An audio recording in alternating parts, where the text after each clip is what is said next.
अपने जीवन में ग्रहण करने के लिए। सच में प्रियो, जब हम परमेश्वर के वचन में जाते हैं, वचन से बातों को सीखते हैं, तो यकीन मानिए प्रभु की सामर्थ आपके जीवन में काम करने पाती है।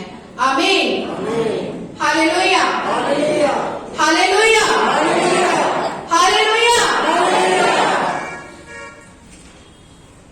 आइए, इससे पहले कि मैं आगे बढ़ूं, प्रार्थना में जाएंगे। सामर्थी, दयालु, अनुग्रहकारी पिता परमेश्वर, मैं आपका धन्यवाद देती प्रभु जी, और यहाँ पर उपस्थित प्रत्येक विश्वासियों का भी मैं धन्यवाद देती प्रभु। आज पिता परमेश्वर, जो वचन से हम मनन करने जा रहे हैं प्रभु, यहाँ पर उपस्थित और मैं भी प्रभु परमेश्वर इस वचन के द्वारा आशीष को ग्रहण करने पाए। खुदा, मैं अपने आप को शून्य करती और आपके हाथों में सौंपती प्रभु। आप मुझ पर होकर प्रभु जी अपने वचन को दीजिए, ताकि मैं और यहाँ पर उपस्थित सभी प्रिय भाई बहन आशीष को ग्रहण करने पाए। सारा आदर, इज्जत, महिमा प्रभु जी, और इस भाग को आपके हाथों में सौंपती, दुआ यीशु के नाम से मांगती, आमीन।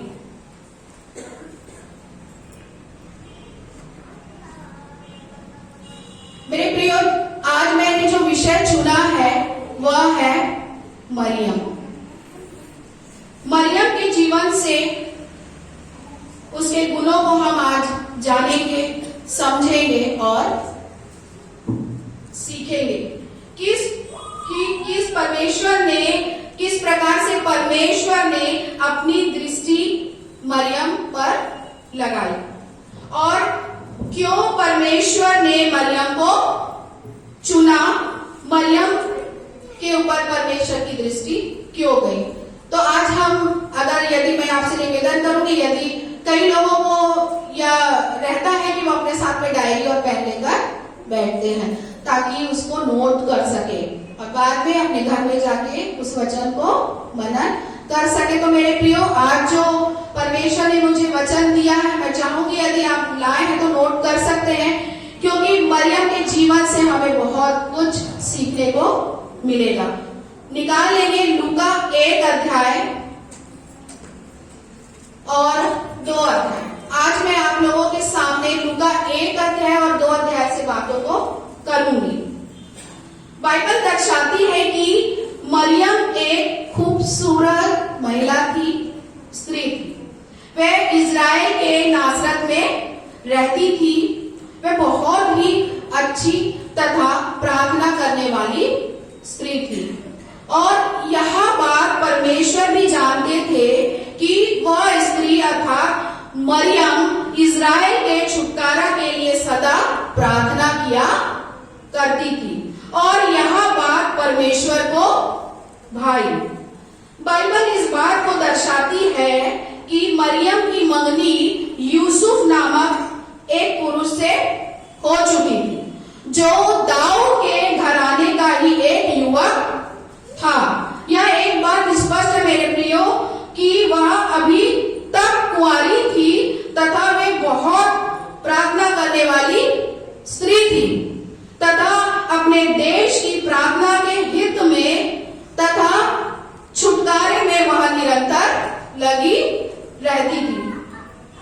मेरे प्रियो, यहाँ हम समझे व सीखे कि हमें भी जिस देश में, जिस एरिया अर्थात क्षेत्र में रहते हैं, हमें भी प्रार्थना करना चाहिए। और मैं सोचती हूँ बहुत से ऐसे भाई बहन हैं कि वो अपने पड़ोसियों के लिए, अपने क्षेत्र के लिए, अपने शहर के लिए प्रार्थना करते हैं, क्योंकि परमेश्वर ने धर्मी लोगों को प्रार्थना का कार्य सौंपा है। जिस प्रकार मरियम भी धार्मिकता में निरंतर प्रार्थना किया करती रहती थी।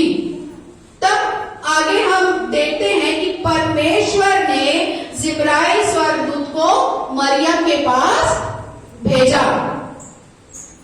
जिब्राइल स्वर्गदूत का बाइबल में कई जगहों पर विश्लेषण है। परमेश्वर के निकट में रहने वाला स्वर्गदूत है। तो परमेश्वर ने वही जिब्राइल स्वर्गदूत को मरियम के पास संदेश लेकर भेजा। इतनी बड़ी बात है। जब स्वर्गदूत मरियम के पास आया, तब उसने मरियम से कहा, आनर, सबको ये याद हो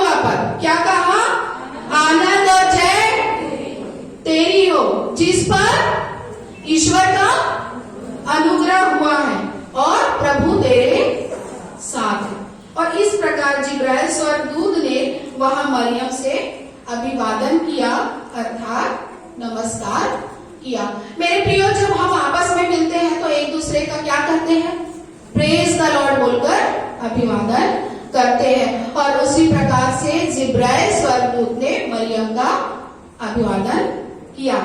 तब आगे हम देखते हैं मरियम यह सुनकर घबरा गई और सोचने लगी यह किस प्रकार का अभिवादन है और तथा यह कौन है, क्योंकि मेरे प्रियो अचानक कोई इस प्रकार की आवाज को सुने और इस प्रकार के पुरुष को देखे तो निश्चय ही है कि वह घबरा जाएगा, वह भयभीत हो जाएगा।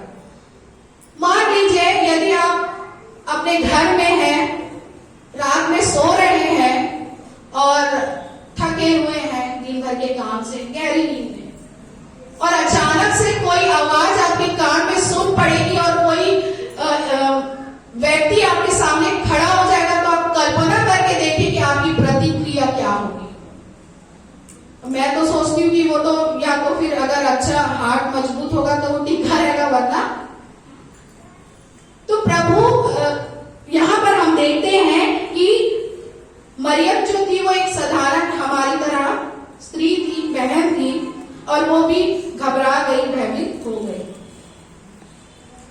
और फिर जिब्राइल स्वर्गदूत ने मरियम से कहा, हे मरियम, भयभीत ना हो, क्योंकि परमेश्वर का अनुग्रह तुझ पर हुआ है, और देख तू गर्भवती होगी और तेरा एक पुत्र उत्पन्न होगा, तू उसका नाम क्या रखना? जोर से बोले। यस, उसका नाम यीशु रखना। और कहा वह महान होगा और परम प्रधान का पुत्र कहलाएगा, और प्रभु परमेश्वर उसके पिता दाऊद का सिंहासन उसको देगा, और वह याकूब के घराने पर सदा राज्य करेगा, और उसके राज्य का कभी अंत ना होगा। हालेलुया। हम प्रभु परमेश्वर का धन्यवाद देते मेरे प्रियो। प्रभु यीशु मसीह का ही एक ऐसा राज्य है जिसका अंत कभी नहीं होगा। आज जिस युग में हम रह रहे हैं, अपना जीवन यापन कर रहे हैं, जीवित पाए जाते हैं, राज्य पर चढ़ाई करेगा, लोग आपस में लड़ेंगे और एक दिन वो सब नाश हो जाएंगे। लेकिन मेरे प्रियो, ये बहुत आनंद की बात है, खुशी की बात है कि हम आस लगा सकते हैं कि एक ऐसा राज्य है जिसका अंत कभी नहीं होगा। क्या अद्भुत संदेश जिब्राइल स्वर्गदूत ने मरियम को दिया कि परम प्रधान परमेश्वर का पुत्र उनके कोख से जन्म लेने वाला है, जगत का उद्धार करता, जिसके राज्य का कभी अंत नहीं होगा, वो उसके कोख से जन्म लेने वाला। जिब्राइल के द्वारा परमेश्वर ने मरियम को यह संदेश दिया, क्योंकि मेरे प्रियो, मरियम उस समय की पवित्र तथा धार्मिक स्त्री ठहरी थी, और परमेश्वर की दृष्टि में यह उत्तम चरित्र बाइबल प्रकट करती है कि यहाँ मरियम का कि जगत का उद्धार करता उसके कोख से जन्म लेने वाला था। इसके लिए पिता परमेश्वर का अनुग्रह मरियम पे हुआ, जिसके द्वारा सदा की आनंद और जय करने वाली माता वह वहां बनने वाली थी। और जैसे जिब्राइल स्वर्गदूत ने कहा भी कि जय और आनंद तेरी हो, तब आगे हम देखते हैं कि यह सब सुनकर मरियम हैरान हो गई तथा फिर स्वर्गदूत से पूछने लगी कि ये कैसे होगा, कि यह कैसे होगा कि मैं किसी पुरुष को जानती तक नहीं। इसका अभिप्राय यह था मेरे प्रियो कि मरियम कुंवारी थी, विवाहित नहीं थी, उसका संबंध भी विवाह से पहले किसी पुरुष से विवाह जैसा नहीं था। हम मरियम के जीवन से इस गुण को, इस चरित्र को देखते हैं।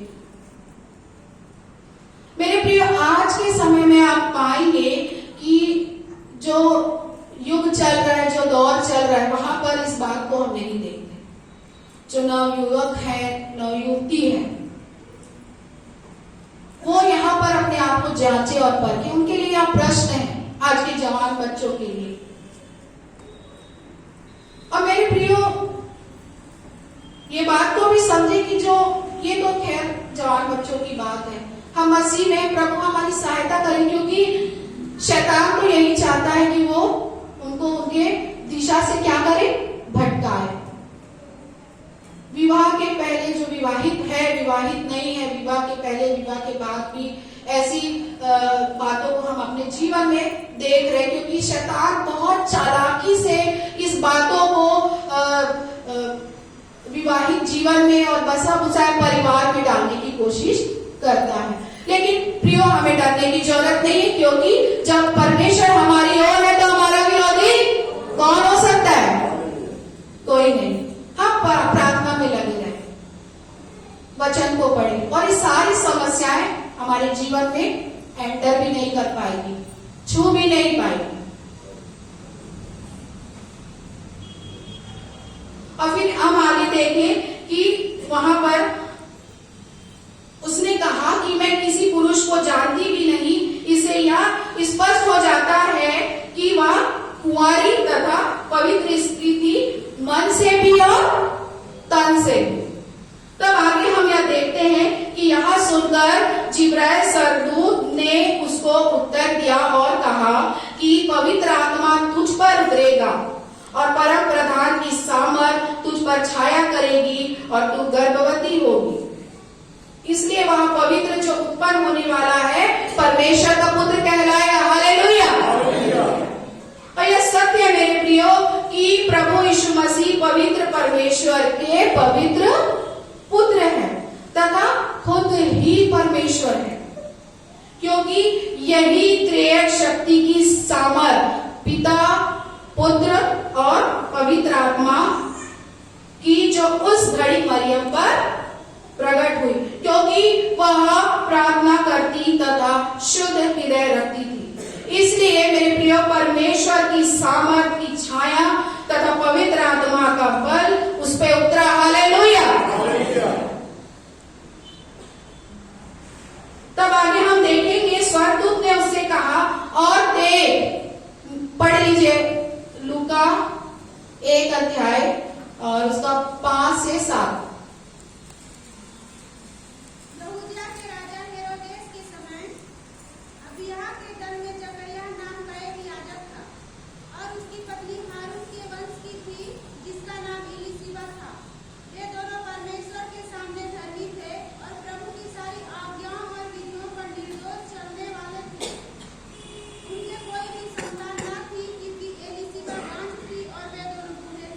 जी हाँ, यहाँ पर आगे हम देखेंगे कि स्वर्गदूत ने उससे कहा, और देख, तेरी कुटुंबनी अर्थात तेरे रिश्तेदार एलीशिबा के बुढ़ापे में भी पुत्र होने वाला है। एलीशिबा मरियम की कजन थी तथा एज में भी उससे ज्यादा थी, और लिखा है कि वह बांझ कहलाती थी। पर अब उसका 6वां महीना है, क्योंकि जो वचन परमेश्वर की ओर से है वो प्रभाव रहित नहीं होता। हालेलुया। उन्होंने ऐसा इसलिए कहा या बताया, मरियम की तेरी कजन एलीशिबा जो बाज थी, उसने भी प्रार्थना के वचन के साथ तो परमेश्वर ने उसे भी बुढ़ापे में संतान दी, और अब तेरी प्रार्थनाओं के द्वारा इज़राइल का छुड़ाने वाला तेरी भी कोख से पैदा होने वाला है। तब आगे हम देखते हैं कि यह बात सुनकर तथा समझकर फिर मरियम ने कहा, मैं प्रभु की दासी हूँ, तेरे वचन के अनुसार ही हो। अर्थात वह स्वर्गदूत के संदेश को जो परमेश्वर ने भेजा था, मरियम ने ग्रहण किया और खुद को उसने समर्पित भी किया। यह था उसका सच्चा समर्पण तथा उसकी प्यास परमेश्वर के लिए। उसकी धार्मिकता। नहीं तो यदि कोई स्त्री कुंवारी गर्भवती हो तो वे लज्जा के कारण में ही डूब जाती है। तो मेरे प्रिय, जिस युग में, जिस सिचुएशंस में, जो संसार में हम रह रहे हैं, ये बहुत शर्म की बात हो जाती, सोचने वाली बात हो जाती कि रिश्तेदार क्या कहेंगे, पड़ोसी क्या कहेंगे, माँ बाप क्या कहेंगे, मतलब कोई रास्ता नहीं बचता। मेरे कई बार ऐसा हो जाता है और मृत्यु का कारण भी बन जाता है। लेकिन मेरे प्रियो, यहाँ पर हम देखते हैं कि ये बात अगर हम मरियम के जीवन से भी देखें तो वो एक साधारण स्त्री थी।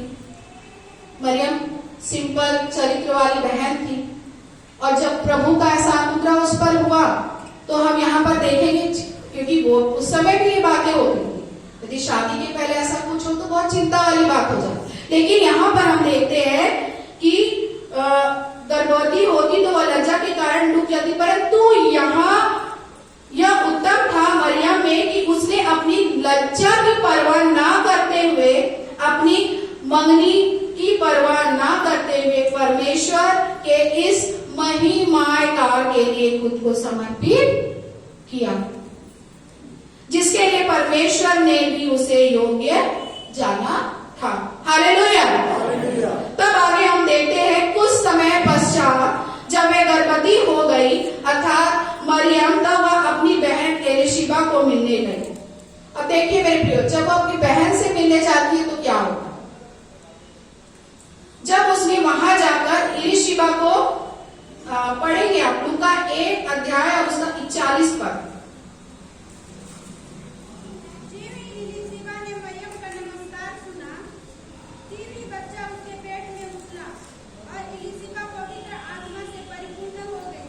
जी हाँ, जब उसने वहां जाकर एलिशिबा को क्या किया?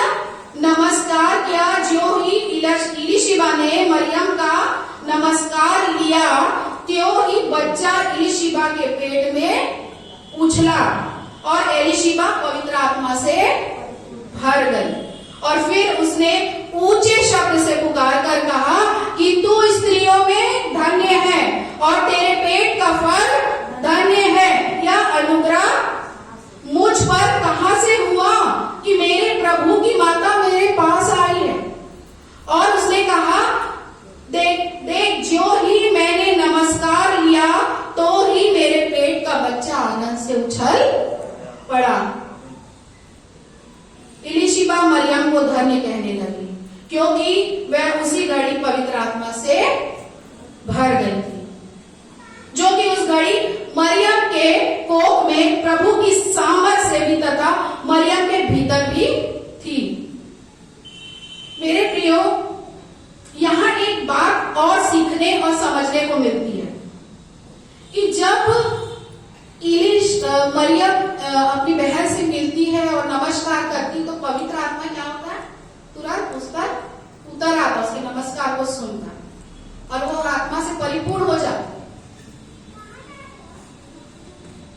उसी प्रकार से मेरे प्रियो, जब हमें एक बात सीखने को मिलती है कि जब हम अच्छे लोगों के साथ परमेश्वर की धार्मिकता में खराई से चलने वालों से मिलते हैं, तो हम पर भी उनकी संगति का अच्छा असर आता है, जैसे मरियम से मिलकर एलिशिबा के ऊपर आया।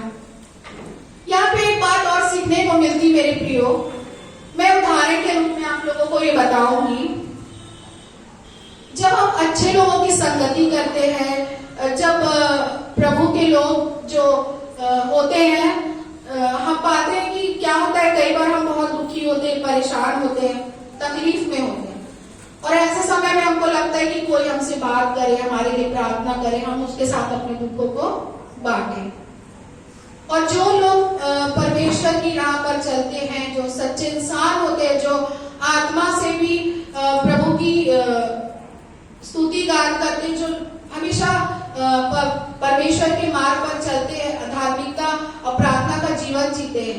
अब यकीन मानिए, आप लोग के साथ में ऐसा हुआ होगा, जब कन्वेंशन होता है, जब लोग बड़े दुखी के साथ अपने खुदा के घर में आते हैं, अपने पिता के घर में आते हैं बड़ी आशा के साथ, और जब आप ऐसे लोगों के पास जाते हैं और बताते तो देखिए, जिस घड़ी जब प्रभु का दास उनके लिए प्रार्थना करता है, जिस सिचुएशंस में वो आए थे, और जब प्रभु का दास जब उनके लिए प्रार्थना करते हैं तो वो क्या होते, सामर्थ से भर जाते हैं, उन्हें बहुत अच्छा महसूस होने लगता है, वो पवित्र आत्मा की उपस्थिति को महसूस करते, वो बहुत अच्छा फील करते हैं। आते बड़े दुखी के साथ, निराशा के साथ, लेकिन जब प्रभु के लोग जब दुआ करते हैं, प्रभु के लोग के जो विश्वासी लोग भी अगर दुआ करते हैं तो वो क्या होते हैं, सामर्थ को महसूस करने लगते अपने जीवन में, और उन्हें बहुत अच्छा फील होता है। तो मेरे प्रियो, जब हम अच्छे लोगों की संगति करते हैं, उनसे बात करते हैं, तो हमें अच्छा महसूस होता है। आप पाएंगे बहुत लोगों, सब लोगों का अलग अलग स्वभाव, कई लोगों का ऐसा स्वभाव होता है जब भी बोलेंगे तो डैश डैश, समझ गया, जब भी बोलेंगे अच्छा नहीं बोलेंगे, और कुछ बात को लेकर वो खत्म हो गया, ये ऐसा हो गया, वहां ऐसा हो गया, ये हो गया। तो जो सामने से अच्छे मन से आने वाला व्यक्ति के ऊपर उसका बहुत प्रभाव पड़ता है, असर पड़ता है, उसका दिमाग भी क्या होता है, खराब हो जाता है, उसको सुनकर वो क्या हो जाता है, डिस्टर्ब हो जाता है।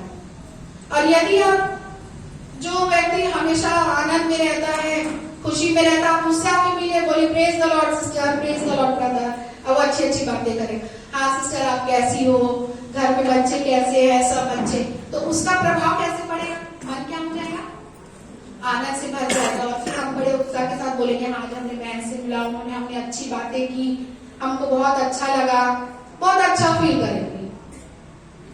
तो मेरे प्रियो, यहाँ पर इस बात को भी हमें सीखने को मिलता है, और हम कोशिश करें कि हम हमेशा अच्छे शब्दों को प्रयोग करें, जब हम आपस में बात करें तो अच्छे शब्दों का चयन करें, सकारात्मक बातों का चयन करें, क्योंकि वचन में लिखा है तेरे शब्दों में ही मृत्यु है, तेरे शब्दों में ही जीवन है। एक उदाहरण और दूंगी, जैसे कि मान लीजिए अभी सेकंड दौर में हमने देखा बहुत लोग कोरोना से क्या हो गए थे, भयभीत हो गए थे, और बहुत सुनने को भी आया, न्यूज में भी पढ़ रहे हैं, टीवी में भी देख रहे हैं, व्हाट्सएप में तो मन घबरा सा गया था। लेकिन बहुत से ऐसे लोग भी हैं जो उससे ग्रसित भी हुए थे, और ऐसे सिचुएशन में यदि कोई किसी ने आपसे बात किया, बोले बहन चिंता नहीं करना, प्रभु सब ठीक करेगा, आप अच्छे हो जाएंगे, आप नियम के अनुसार अपने जो दवाइयां को लेते रहिए, प्रभु का अनुग्रह है, हम भी उससे ग्रसित हुए थे, हम तो ठीक हो गए, 7 दिन में ठीक हो गए, चिंता की कोई बात। तो सामने वाले जो बात कर उस पर कैसा प्रभाव पड़ेगा, पॉजिटिव है ना, और वो मोटिवेट होगा। और उसी को अगर दूसरी रूप में देखें, बात करें हम, हाँ बहन आप कैसी हो, हाँ बहन बहुत डेंजर है कोरोना, अपना ध्यान रखना नहीं तो इसका बुरा प्रभाव पड़ेगा, अरे अभी मेरे बगल पड़ोसी मर गए, अरे अभी मेरी रिश्तेदार में हो रही, उसका उम्र ही क्या था, अरे वो छोटा बच्चा वो हो गया, और वो जो डरा हुआ और डर जाए, कैसे प्रभाव पड़ा उसका, अच्छा प्रभाव पड़ा क्या, नहीं। तो जो व्यक्ति 10 दिन जिंदा रहने वाला वो 5 दिन में ही और बीमार पड़ जाएगा।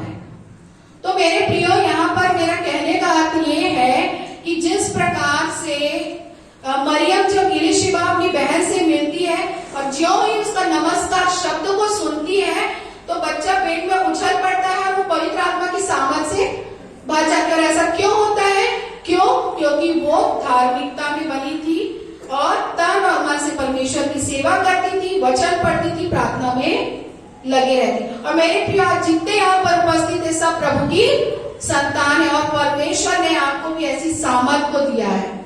तो आज इस बात को हम सीखें अपने जीवन में कि हम सकारात्मक बातों को, पॉजिटिव बातों को अपने जीवन में क्लेम करें, दूसरों के लिए भी क्लेम करें, क्योंकि जब हम रिसीव करेंगे तब दूसरे को भी हम आशीष देने पाएंगे। तो हम प्रार्थना करें।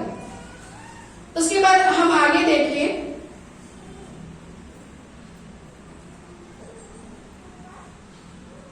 मरियम ने परमेश्वर के लिए स्तुति गीत की।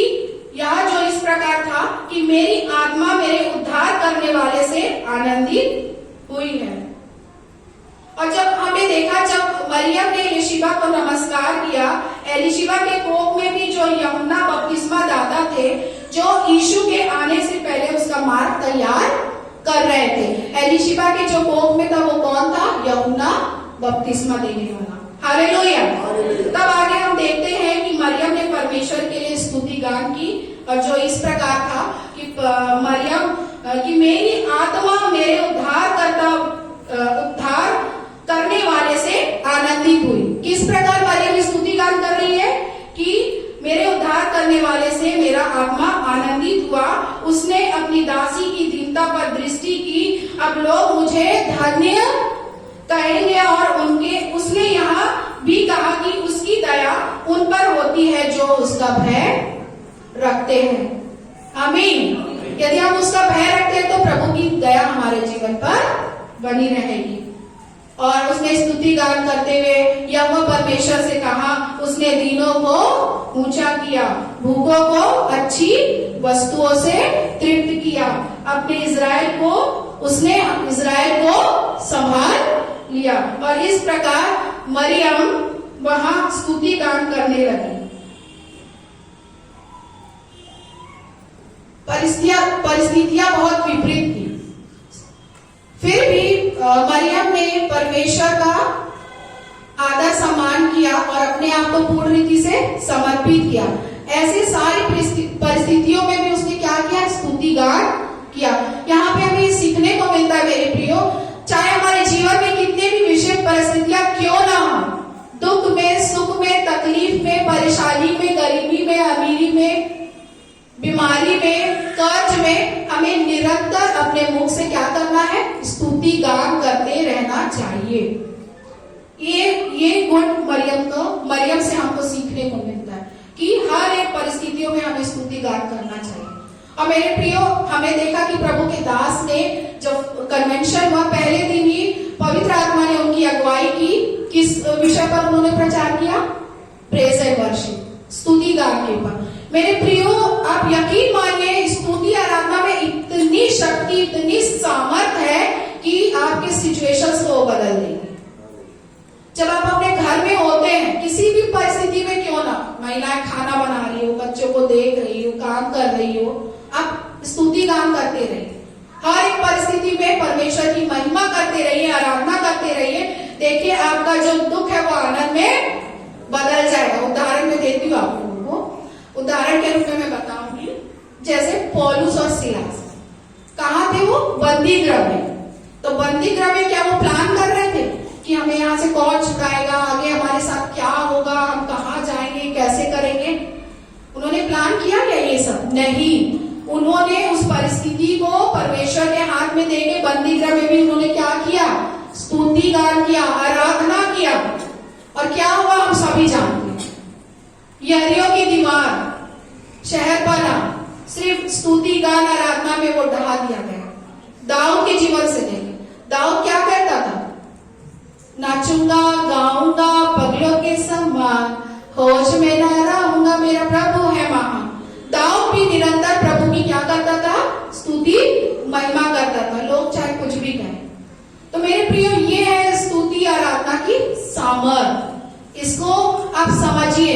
जिस दिन आप इसकी सामर्थ को समझ जाएंगे, पवित्र आत्मा आपके जीवन में छाया करेगी, पवित्र आत्मा आपके जीवन में कार्य करेगी। पवित्र आत्मा प्रभु यीशु मसीह आपके जीवन में निगेटिव बातों को अपने स्वर्गदूतों को आदेश देकर वहां से खंडित कर दे।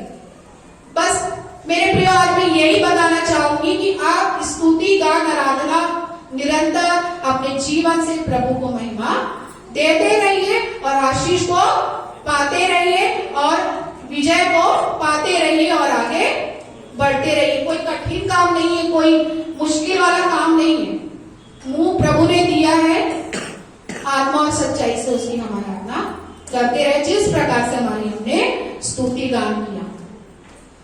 तब आगे हम देखते हैं कि उन दिनों यूसुफ को अर्थात मरियम के मंगेतर को पता चला कि मरियम मां बनने वाली है। तब उसने सोचा कि वे मरियम से विवाह ना करें। उत्तरवादी पाठ में हमने इसको पढ़ा, सुना। परंतु बाइबल दर्शाती है कि परमेश्वर ने यूसुफ पर स्वर्ग दर्शन के द्वारा प्रकट किया कि वे ऐसा बिल्कुल ना करे, वह उससे विवाह करे, क्योंकि वह परमेश्वर की मर्जी में गर्भवती हुई है, वह अभी भी पाक है। और यूसुफ ने भी मरियम का साथ दिया। अब यहाँ पर देखिए, यहाँ पर अगर चाहे तो मरियम को टेंशन हो सकता था कि मेरी तो मंगनी हो चुकी है और उसके बाद मैं गर्भवती हूँ, क्या होगा, क्या वो मुझसे शादी करेगा कि नहीं, क्या उसके घर वाले मानेंगे कि नहीं। क्या मरियम ने ऐसा सोचा? बिल्कुल नहीं। और वो क्या करने लगी? वो तो स्तुति गान करने लगी। वो इस बारे में चिंता नहीं करने लगी, वरन परमेश्वर ने उपाय किया। मेरे प्रियो, जब आप परमेश्वर की राह पर चलते हैं, परमेश्वर के कार्यों को करते हैं, तो इस बात की बिल्कुल चिंता ना करें कि ये कैसे होगा, क्या होगा, हमारे पर इतनी बड़ी समस्या है। आप खुद प्लान करना स्टार्ट ना करें। कई बार क्या होता है, मनुष्य अपने बुद्धि का इस्तेमाल करने लगते, योजना बनाने लगते, पहले ही घबरा जाते हैं। लेकिन यहाँ पर हमें सीखने को मिलता मरियम के जीवन से कि उसने ऐसा नहीं किया, बल्कि क्या किया, प्रभु की स्तुति महिमा करने लगी, स्तुति गान करने लगी। और परमेश्वर ने राह बनाया, परमेश्वर ने राह खोला। परमेश्वर ने यूसुफ को दर्शन देकर उससे बातचीत किया। या भी परमेश्वर की सामर्थ मरियम के साथ साथ थी कि उस पर कोई लज्जा और कोई विपत्ति नहीं आई, क्योंकि उसके द्वारा परमेश्वर की जगत के उद्धार की योजना पूरी होने वाली थी। Hallelujah, hallelujah. तब यूसुफ गलील के नासरत के नगर से यहूदियों में दाऊद के नगर बैतलहम को गया, तथा उसने वहां अपना तथा अपनी पत्नी मरियम का नाम लिखवाया, क्योंकि उन दिनों यहूदियों में यह परंपरा थी कि वहां पे नाम लिखवाया जाता था। और उसने भी वहां अपना नाम लिखवाया, तथा वही एक चटनी में उन्हें स्थान मिला, क्योंकि सराय में उनके लिए कोई जगह बची नहीं थी। और फिर वहीं रहकर मरियम ने अपने गर्भ अवस्था के अपने दिन व्यतीत किए, तथा फिर उसी चरनी में प्रभु यीशु मसीह का जन्म हुआ। माता मरियम के द्वारा फिर माता मरियम ने पुत्र यीशु को चरनी में ही रखा और आनंद और धन्यवाद किया कि वह जगत के उद्धारकर्ता की माता बन गई। हालेलुया। यह था उत्तम चरित्र मरियम का, जिसके द्वारा हम आशीष पाते हैं, यह सीखकर कि किस प्रकार परमेश्वर ने उन्हें इस कार्य के लिए शुद्ध और पवित्र जाना, तथा उसे धन्य भी कर दिया युग न युग के लिए। वह स्त्री शुद्ध विवेक रखती थी, तथा स्तुति प्रार्थना के द्वारा इज़राइल के छुटकारा के लिए बाट जो रही थी, तथा उसने अपनी लज्जा की परवाह न करते हुए भी परमेश्वर की आज्ञा को स्वीकार किया। प्रियो, कई बार हमारे सामने भी बहुत सी ऐसी सिचुएशंस आ जाती है कि परमेश्वर के कार्य को करने के लिए हमारे सामने भी अवसर होता है, पर मैं आपसे यही कहूंगी कि जगत की लज्जा की परवाह न करते हुए तथा धार्मिकता का झीलम पहनकर स्तुति आराधना करते हुए हम अपने जीवन में आगे बढ़ते जाइए। बिल्कुल मत सोचिए कि लोग क्या कहेंगे, क्या कहेंगे। जब हम प्रभु की स्तुति महिमा करते हैं तो आत्मा और सच्चाई के साथ करें, और उसका प्रतिफल मनुष्य नहीं परंतु हमारा यहोवा परमेश्वर देगा। और अंतिम बात मैं यही बताना चाहूंगी कि मरियम अपने हालातों से संतुष्ट थी।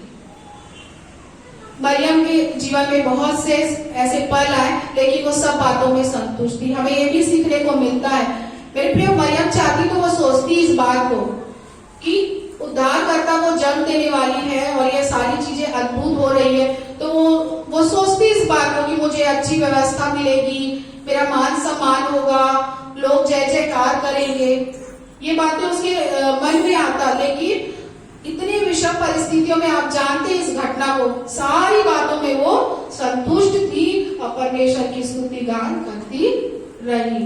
और मरियम, और एक मैं बात प्रियो बताना चाहूंगी कि मरियम व्यवस्था को अच्छे से जानती थी। यदि आप लूका 2 और 22 पढ़ें 22 से 24 पद पढ़िए, देखिए कितनी अच्छी बात यहाँ पर लिखी हुई है।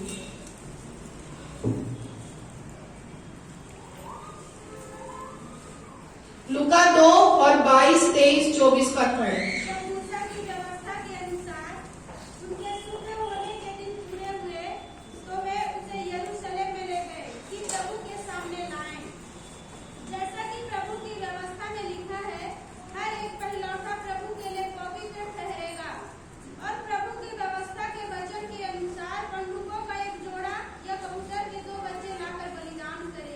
हाँ, यहाँ पे 24 पद में क्या लिखा है, यदि आप देखें, यदि 2:22 में पढ़े तो यीशु का अर्पण चर्च में होता है और उसका अर्पण करने के लिए मरियम और यूसुफ यीशु मसीह को लेकर कहाँ जाते हैं, वहां पे मंदिर शब्द यूज हुआ है, चर्च में लेकर जाते हैं। और इससे ये साबित होता है कि मरियम जो है व्यवस्था को जानती भी थी और उसको मानती भी थी। और मरियम और यूसुफ यीशु मसीह को लेकर चर्च में जाते हैं। और यहाँ पे देखो 24 पद में क्या लिखा है कि पंडुकों का एक जोड़ा या कबूतर के 2 बच्चे लाकर बलिदान करें।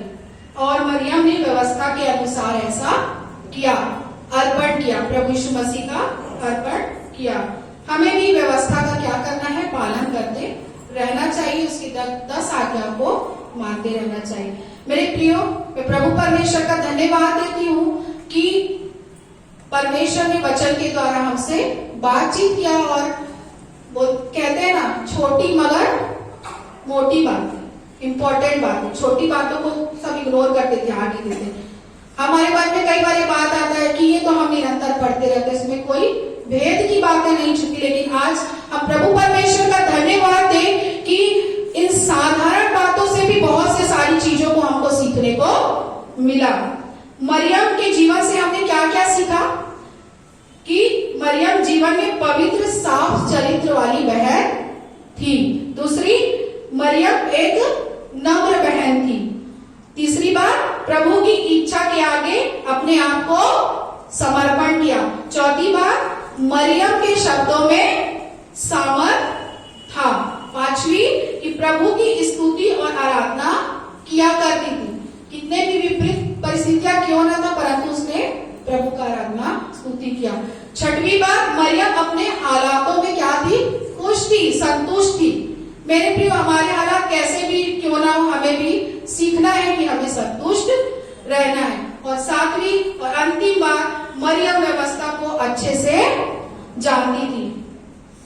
मेरे प्रियो, एक और इम्पोर्टेंट बात मैं आप लोगों को बताना चाहूंगी कि मरियम की आराधना नहीं करना है, ना ही मरियम से प्रार्थना करना है, बल्कि हमें उसके, मरियम के गुणों को सीखना है, ताकि हम भी परमेश्वर के दृष्टि में आशीष को पाए, दया को पाए, अनुग्रह को पाए। लेकिन आप देख सकते हैं कि हम इसके विपरीत इन चीजों को देख रहे हैं। ये बहुत इंपॉर्टेंट बात है मेरे प्रियो। पवित्र आत्मा आप लोग के अगुवाई करे और इन बातों को समझने में सहायता करेगी। हम, मरियम भी एक साधारण महिला थी, हमारे समान नम्र और दीन महिला थी। हमें उसके, परमेश्वर ने अपनी योजना के लिए उस पर दृष्टि की और परमेश्वर, उसके गुणों को देखकर परमेश्वर ने उस पर अपनी कृपा दृष्टि की। और परमेश्वर के, मरियम के गुणों से हमें अपने जीवन में बहुत सी बातों को सीखने को मिला। लेकिन आज हम उसका विपरीत देख रहे हैं। हमें मरियम की आराधना नहीं करना, उससे प्रार्थना नहीं करना, हमें सिर्फ उसके गुणों को आत्मसात करके अपने जीवन को आगे बढ़ाना है। हम प्रभु परमेश्वर पिता का, पवित्र आत्मा का धन्यवाद है कि प्रभु ने अपने वचन से हमसे बातचीत किया। आइए मैं इससे पहले खत्म करूं, छोटी सी प्रार्थना करूंगी। हम अपनी आंखों को बंद करें और परमेश्वर की निकटता में जाए। हालेलुया, धन्यवाद, धन्यवाद मेरे खुदावन परमेश्वर पिता। मैं धन्यवाद देती प्रभु परमेश्वर आज के इस जीवित वचन के लिए। धन्यवाद देती हूँ पिता परमेश्वर कि आपने महिलाओं को इस योग्य समझा कि अपनी कृपा दृष्टि, अपना अनुग्रह, अपना प्रेम, अपना दया उन पर दिया प्रभु, कि वो सारे महिलाओं में आपने उसे योग्य ठहराया, जगत की की माता ठहराया प्रभु। उसने अपने कोख से उद्धारकर्ता को जन्म दिया। हमारे प्रभु यीशु मसीह उद्धारकर्ता को जन्म दिया। प्रभु जी, आपके इस गहरे प्रेम के लिए हम धन्यवाद देते हैं। प्रभु, हम पवित्र शास्त्र में देखते हैं बहुत से ऐसे महिलाओं स्त्री का वर्णन है। एस्तेर रानी जो अपनी प्रजा के लिए लौलीन लगाकर, आंसू बहाकर, उपवास के साथ प्रार्थना करें। पिता परमेश्वर, हम धन्यवाद देते हैं। प्रभु, हन्ना के जीवन से हम पाते हैं, उल्दा के जीवन से हम पाते हैं। हाँ प्रभु परमेश्वर, ऐसे कितने पिता परमेश्वर चरित्र को हम देखते हैं, उनके गुणों को देखते हैं और हम सीख नहीं पाते। प्रभु, हम आपका धन्यवाद देते हैं पिता परमेश्वर कि आपने हमें इस योग्य ठहराया। प्रभु जी, प्रभु जी, जितने लोग आज यहाँ पर उपस्थित हैं, प्रभु मैं प्रार्थना करती हूँ पवित्र आत्मा उन पर ठहरने पाए।